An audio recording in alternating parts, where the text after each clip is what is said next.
Quiet, please.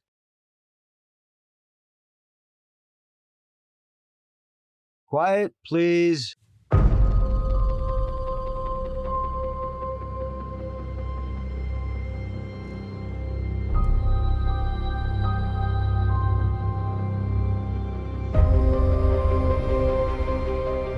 Hey, before we start, I just need to warn you.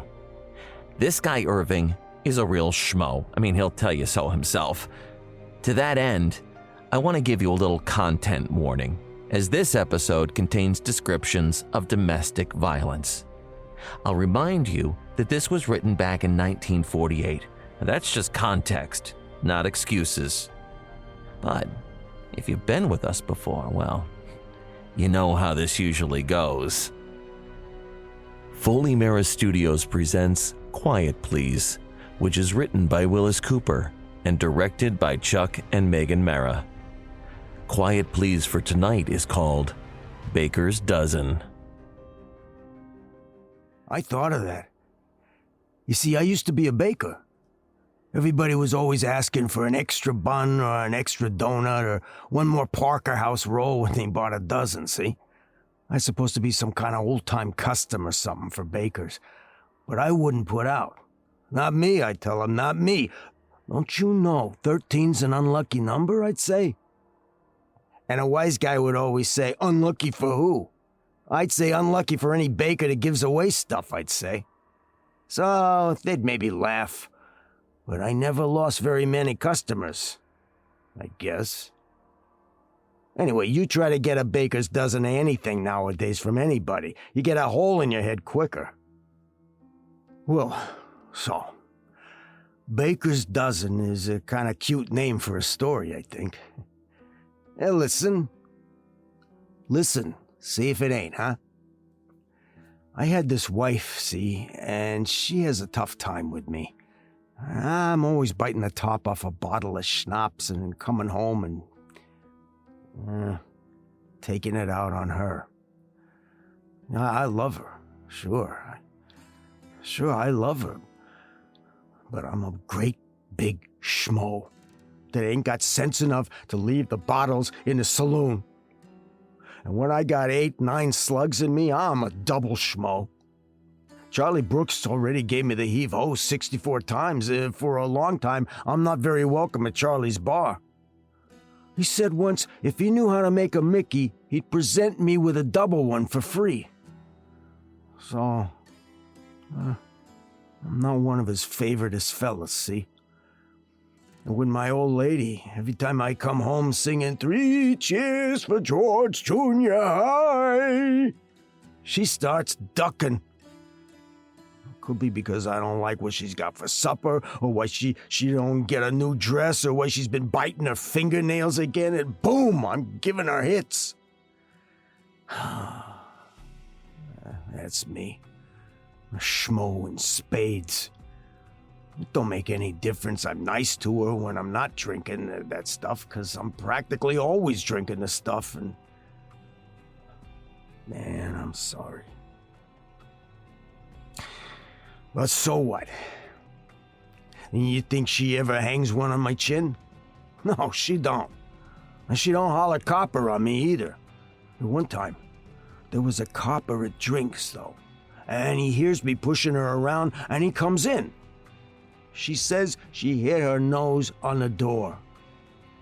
The cop gives me the ugly look. What does she do? She kisses me. What can the cop do? Go away, that's what the cop can do. So you see, why is it a woman can love a schmo? Well, I got carried away telling you about myself. I gotta tell you the story. So listen. So I was on this jury. Yeah, a lot of times I've been called for jury duty, but yeah, I'm just like you. I'm always trying to get out of it. And with me, I always find a way out. Only this time, I don't put up a beef. I take it. You ever been on a jury? Yeah, well, I guess you know how it is then. Nobody pays any attention to you. You just sit there like a lug, like everybody else. You might as well be in Westover, Arkansas, or Arkansas, or whatever, as far as the rest of the jury's concerned. Guys hollering at witnesses, at bobby soxers of all ages and sexes, watching a free show, hoping to hear some dirt. I get bored. Wow. Yeah, I did have a hangover, so I never come to till quite a while after the trial had begun. You know how a hangover is, yeah? So I kind of had blank spaces in what I heard, you know? At first, I hear the doctor saying what it was caused this guy to croak, and it was something about traumatic synthesis of the Scrivinis, or something. And that got caused by applying a blunt instrument to the fella's noggin kind of hard, so he had the Scrivinis, and he's a dead pigeon. And then another one stomps up and down in front of the jury box. She says she's gonna prove this dame done it.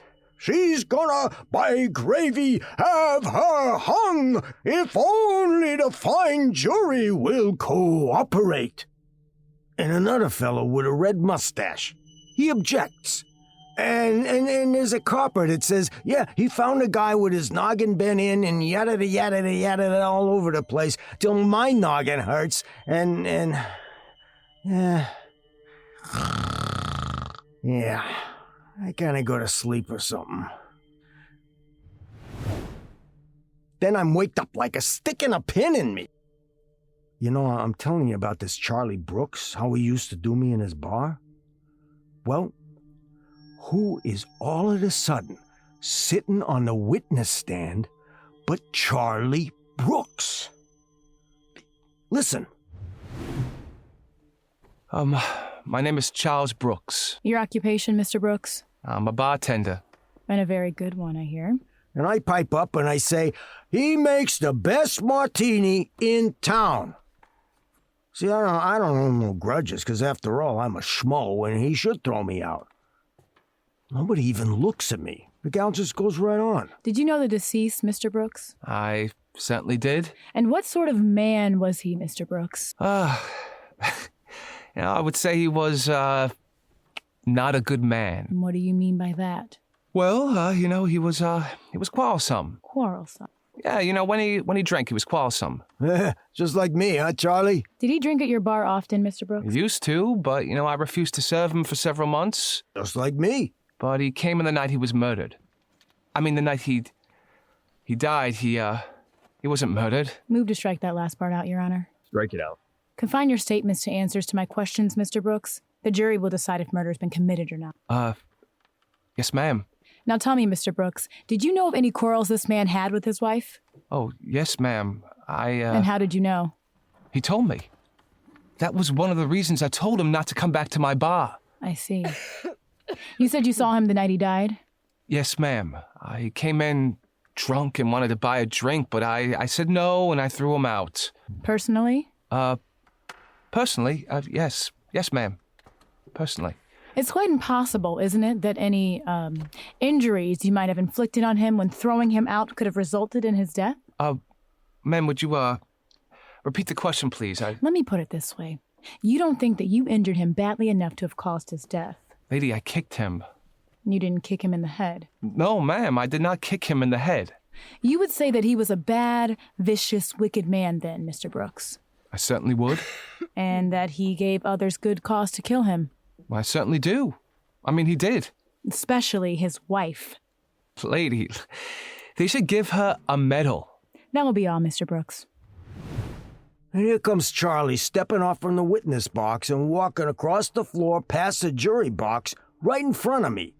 And I grin at him and I whispered, "Hi, Charlie, how you doing?" And you know what? He don't give me a nod. Well, he couldn't help hearing me, but he don't even look at me. All right, next time you see me in your bar, bud, you ain't gonna see me, and that's a fact. Who does he think he is? A big shot just because he's a witness in court? What is this? But that ain't the only surprise I get, Charlie Brooks. There's this copper that lives next door, like I said. Dominic Gaffigan, his name is. Your name is Dominic Gaffigan? Oh, it is. And are you a police officer? I am indeed. You live next door to the defendant's place of residence? I do. Have you ever been in the defendant's home? I have. And on what occasion, Officer Gaffigan? It was on March 18th, 1947 at 7:45 p.m. I was attracted by the sound of an altercation. What kind of sound, officer? Like a man beating his wife and her whimpering like. Go on. Well, I put on my head from the door, and the door to the defendant's apartment was open. And I looked in, and I saw the defendant running across the room, crying, and there was a rip in the waist of her dress, and she was bleeding at the nose. And what did you do? I entered the apartment. Go on. In the apartment, I saw the deceased, who was drunk at the time, and he was shouting implications at the defendant. What did he say? Well, he cursed. Very well. And what did he do? I started across the room after her. And? I stopped him. How did you stop him? I said, stop. Only that? Well, I put my hand against his chest line. I see. And then what happened? Then the defendant turned on me, and she asked me what I was doing in their apartment. Did you answer her? I did. What did you say? I said, I came in to prevent murder. And what did she say to that? She turned on me, said she'd bumped her nose on the door. There's going to be no murder and I should go away. And did you? Well, I remonstrated with her and on the face of the evidence, but she would have none of it. And then she turned, kissed her husband, said she loved him, so I came away then. I see. And is it still your impression that your arrival on the scene prevented murder? It is. You think he would have murdered her? I do. And have you any knowledge of other altercations between the defendant and the deceased, Officer Gaffigan? I have. I stood up and I said, Gaffigan! You know you're the biggest liar in the police force! Gaffigan, you know perfectly well that was what happened at my apartment pretty near a year ago, and you're trying to hang something on some poor schmo, and you know that happened to me and Elsa! You're a stinker, Gaffigan! Yes, ma'am, I think the woman would be perfectly justified in killing the man. You see? That's a cop for you. And I hollered out again, that Gaffigan's a liar, Judge! But nobody looked like they even heard me. Only the gal that was doing the questioning, she turned around towards the jury a minute, and she looked at us. She looked at us so long that the judge finally said, What's the matter, Miss Cunningham? I'm sorry, Your Honor, but every time I glance at the jury box, I get the distinct impression that there's an extra juror there. Are you sure you're feeling all right, Miss Cunningham? Well, I'm sorry, sir. I've been having a little trouble with my eyes lately. Well, I'm sure you're at liberty to count the jurors, Miss Cunningham. Thank you, Your Honor. 1, 2, 3, 4, 5, 6, 7, 8, 9, 10, 11, 12. I'm sorry, Your Honor. You may proceed, Miss Cunningham. The gal walked away, but she still looked kind of puzzled. I looked at the other jurors, and every one of them was doing what she'd done, counting. I watched them, and they all turned back to the courtroom. They were satisfied there was only 12. I couldn't help counting too. 1, 2, 3, 4, 5, 6, 9, 10, 11, 12. That's right, 12. But I didn't count myself. I'm 13. I make the baker's dozen. I yelled at the DA, "Hey! There's 13 of us here, hey!" She acts like I'm not there. She don't even look over her shoulder at me. I yell again, "Hey!" But she's talking to a woman on the witness stand. Will you state your name? Mrs. Elsa Bronson. My eyes pop out. I stand up. Hey! That's my wife! What are you doing here, Elsa? And your place of residence. 1313 North Cross Street. Now, Mrs. Bronson, Will you please tell the jury exactly what happened on the evening of January 13th? I was alone in the apartment. Speak up, please, Mrs. Bronson. I was alone in the apartment. My husband often came home late. So I was with alarm when it became 7 o'clock, then 8 o'clock. And what were you doing, Mrs. Bronson? I was ironing. Ironing what? My husband's shirts. I see. Go on. When it became 9 o'clock, I became a little bit alarmed. Why? Because Was it because you were sure your husband was drunk somewhere? my husband does not drink so much. Was it because you were afraid that he would come home drunk and beat you up? No, Mrs. Bronson, your husband had beaten you up before, hadn't he? no. You heard what Officer Gaffigan said, didn't you? I told him the truth. I did strike my nose on the door. You didn't strike it on your husband's fist? No, Has he never struck you? never. Mrs. Bronson, did you hate your husband, I loved my husband, ma'am. even when he beat you? He did not beat me. I loved Irving. He loved me. I couldn't stand it any longer. I jumped up again. I said, "Listen, you! What's this here all about? What are you doing with my wife?" "Elsa, what are they doing to you?" I love my husband. "Elsa, I love you." Well, if you loved him so much, why did you kill him? "The devil are you talking about? What is this stuff?" "Listen to me. I'm talking to you. You hear me?" I loved him. "Sure, she loves me, and I love her. Furthermore, I'm not going to let you make a fool of her anymore. You hear me?" You loved him, so you killed him. "What are you talking about?" And then I got the big idea. Then I, all of a sudden, knew why the gal thought there were 13 of us in the jury box. And why there was. I could see it. I'd heard of things like that, but I didn't believe in ghost stories or whatever they are. Only I knew something now. You know what I knew. Sure, I was dead. I was a ghost. I was sitting on the jury while they was trying my wife for murdering me. It couldn't be anything else, could it? I was dead. They said I was dead. They said Elsa murdered me. You murdered your husband, Mrs. Bronson. I was ironing. I was so tired. I was so afraid. Afraid of him. Yes, I was afraid of him.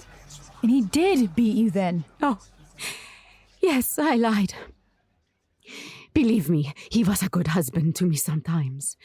It was only when he had the drink that he was bad. We had such a long time together, but we were happy always. And then, once he had struck me, it was that much easier for him the next time. He was not himself when he drank, you know. He was not. And I forgave him each time. He cried for me so many times afterward. But what could I do but forgive him? I loved him. Yes, Elsa. I guess a dead guy can say he's sorry, even if nobody can hear him. I know you loved me. And I loved you. Always. I don't know how this happened, Elsa, but whatever it was, I had it coming, didn't I? I asked for it. Nobody in this world would ever believe that I loved you. Nobody but you. I don't know what they'll do to you, Elsa, but I wish I could take the rap for you. It isn't enough just being dead. Then it was 9 o'clock and then 10 o'clock. And I was so tired. So I went and made myself a bite to eat alone. And then I came back to the ironing. I am afraid I am slow at my work, but I am very careful. And you were ironing when he came in. Yes. Yes, I was ironing. The door opened, and I saw at once that he had been drinking. He walked across the room to me, and he stood there and smiled at me. the way he always smiled when he was angry. And he said, "What are you doing, Elsa? Ironing?" And I said, "Yes." He pushed the ironing board against me and the iron burned my hand, and he bent over to pick me up, and I struck him with the iron, and this never happened before, but I killed. Oh, take me away and hang me. I do not want to live after this. And then she got down from the witness box. She started walking out of the courtroom. And she stopped in front of the jury box. And she looked at each one of the other 12 people. The man who said he was a bookbinder, and the young salesman, the girl with the red feather in her hat, and all the rest of them. And when she had looked at each one of them, she looked at me. And she saw me. I know she saw me. Come, Irving. Come home with me. I got up from my chair, and I went out the little gate in the jury box, and I walked along with her. And we went through the little fence in front and down the aisle. And Charlie Brooks got up and walked on one side of her. And Dominic Gaffigan, the policeman, he got up and walked on the other side of her. And we walked out. And there was another policeman with us, and I was walking behind them. And when we got out of the courtroom, it was all dark out there. And I felt awful. And I just got one glimpse of her as she turned her head over her shoulder, and I was walking in the dark for a long time. And I didn't know where I was, and all of a sudden there was, awful bright, and I felt somebody kick at me. And there was Charlie Brooks. And if you ever come back in this place, drunk or sober, I'll beat your brains out. Ugh! You hear me? And then the door closed behind him, and I was in the snow. And my head hurt. Oh, worse than ever. I get up,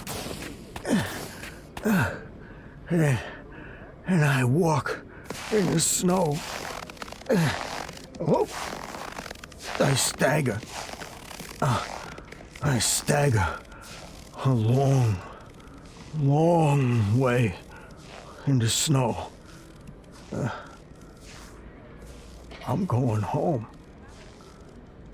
Yeah, this is the house.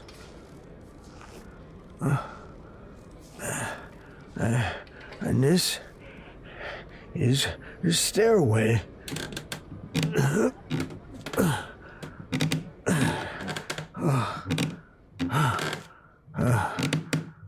And this is the door. And that's Elsa standing there on the other side of the ironing board. Hey, I'm not dead. Huh? What you doing, Elsa? Ironing?